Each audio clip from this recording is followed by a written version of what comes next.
मी doctor Manali Deshpande आयुर्वेदमध्ये तुमच्या सगळ्यांचं स्वागत. बऱ्याच जणांना कॉन्स्टिपेशनचा त्रास वारंवार होतो, मलबद्धता ही वारंवार होत असते. तर आपल्याला जे होतं ते कॉन्स्टिपेशनच आहे की काय अजून पचनासंबंधीचा वेगळा प्रकार आहे, ह्याबद्दलची सगळी माहिती आपण आजच्या व्हिडिओमध्ये पाहणार आहोत. तसेच कॉन्स्टिपेशनवर काय पथ्ये पाळावीत किंवा काय घरगुती उपाय करावेत याबद्दलची देखील माहिती आपण ह्या व्हिडिओमध्ये पाहणार आहोत.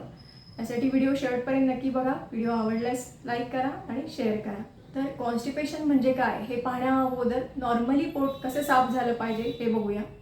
नॉर्मली दिवसभरात एकदा किंवा जास्तीत जास्त दोनदा पोट साफ झालं पाहिजे. खरं तर एकदा पोट साफ होणे आणि 2 वेळा भूक लागणे हे चांगलं उत्तम अग्नीचं लक्षण आहे. म्हणजे आपलं पोट हे अगदी व्यवस्थित आहे ह्याचं लक्षण आहे.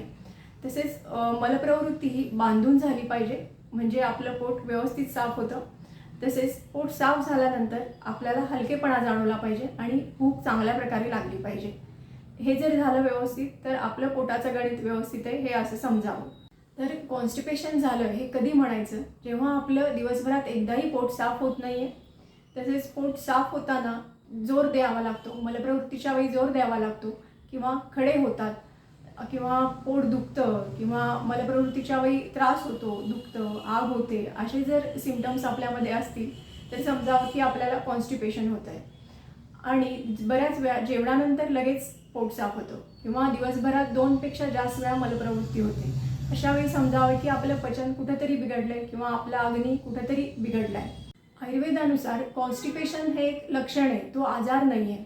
तर कॉन्स्टिपेशन किंवा मलबद्धता ही कधी होते? ज्यावेळी आपला अग्नी बिघडतो किंवा आपल्याला अग्निमांद्य होतं आणि आपला आंत्रामधील वात वाढतो, म्हणजे आपल्या शरीरातला वात वाढतो आणि आंत्राला एक प्रकारचा कोरडेपणा येतो. त्यावेळी कॉन्स्टिपेशन किंवा मलबद्धता ही दिसून येते.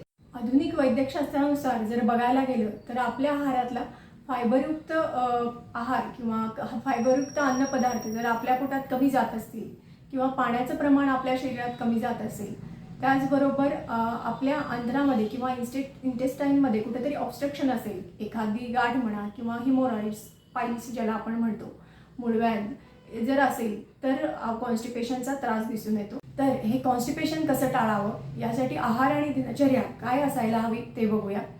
आयुर्वेदामध्ये दिनचर्येमध्ये सांगितलंय की ब्राह्ममुहूर्ते उत्तिष्ठे, म्हणजे सूर्योदयापूर्वी उठायला सांगितलंय. कारण सूर्योदयापूर्वीचा काळ हा वाताचा काळ असतो.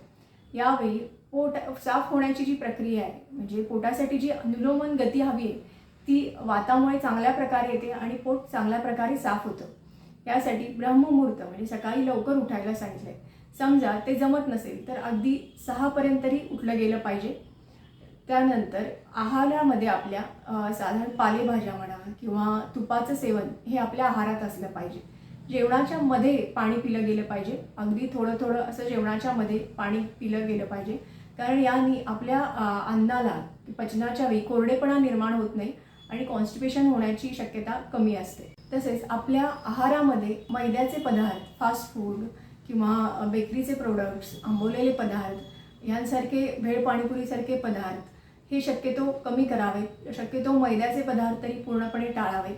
यांनी पोट साफ होण्याला बऱ्याच जणांना प्रॉब्लेम निर्माण होतो. याचबरोबर आपण 10 ते 15 काळ्या मनुका ह्या जेवणाच्या आधी भिजवून त्या जेवण झाल्यावर म्हणजे साधारण एक कमीत कमी अर्धा ते 1 तास ते गरम पाण्यामध्ये भिजवून आणि जेवणानंतर रात्री ते व्यवस्थित कुस्करून त्यातल्या बिया काढून ते जे पाणी आहे ते पिऊ शकतो आणि त्या मनुका देखील खाल्ल्या तरी चालतील. त्यांनी पोट चांगल्या प्रकारे साफ होतं. तसेच आपण अंजीर देखील खाऊ शकतो, याने देखील पोट चांगल्या प्रकारे साफ होतं. ज्यांना क्रोनिक कॉन्स्टिपेशनचा त्रास आहे आणि ज्यांचं वय अगदी 60च्या वगैरे पुढे आहे तर अशावेळी त्यांच्या शरीरातला वात वाढलेला असतो, आंत्राला रुक्षता आली असते. अशावेळी अनुवासन बस्ती किंवा मात्रा बस्तीचा यामध्ये खूप चांगला उपयोग होतो. याचबरोबर आठवड्यातून एकदा आपण एरंडेल तेल देखील घेऊ शकतो, पण ते अगदी थोड्या क्वांटिटीमध्ये चालू करून आणि आपला कोठा कसा आहे ह्यानुसार आपण ते घेऊ शकतो. तसेच आहारामध्ये जर आपण बघायला गेलं तर जेवणामध्ये आपण भाकरी घेऊ शकतो. त्याचबरोबर पालेभाज्या सगळ्या आपण घेऊ शकतो. तसेच फळं घेऊ शकतो सगळी ह्या प्रकारची.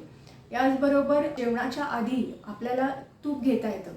म्हणजे जेवणाच्या आधी कोमट पाण्यामध्ये साधारण 1-2 चमचे तूप आणि चिमूटभर सैंधव हे असं आपण घेतलं तर आंत्राला जो कोरडेपणा आला आहे आणि ज्यामुळे मलाचे खडे होतात ते शक्यतो होणार नाही आणि पोट साफ व्हायला चांगल्या प्रकारे मदत होईल. तसेच बरेच जण त्रिफळा चूर्ण वापरतात. त्रिफळा चूर्ण हे वृक्ष गुणात्मक आहे. ज्यावेळी आपल्याला खडे होत असतात त्यावेळी आपण त्रिफळा चूर्ण वापरलं तर त्याचा फायदा फारसा होत नाही. याऐवजी तुम्ही तुपाचा वापर करा.